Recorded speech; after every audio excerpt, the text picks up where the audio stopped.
అందులో దూరం గెలగట్టేయద్దు గెలయద్దు తర్వాత తీసండి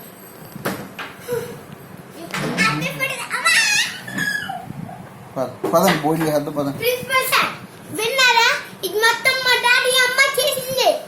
ఇంట్లో ఎలాగే చేస్తున్నారు మా అమ్మ డాడీ. ప్రిన్సిపల్ సార్ చూడండి, మా మమ్మీ డాడీ ఎలా చేస్తున్నారు ప్రిన్సిపల్ సార్. మా మమ్మీ డాడీని కరెక్ట్ తీసుకుని కొట్టండి సార్. సార్ ఇలా కొట్టండి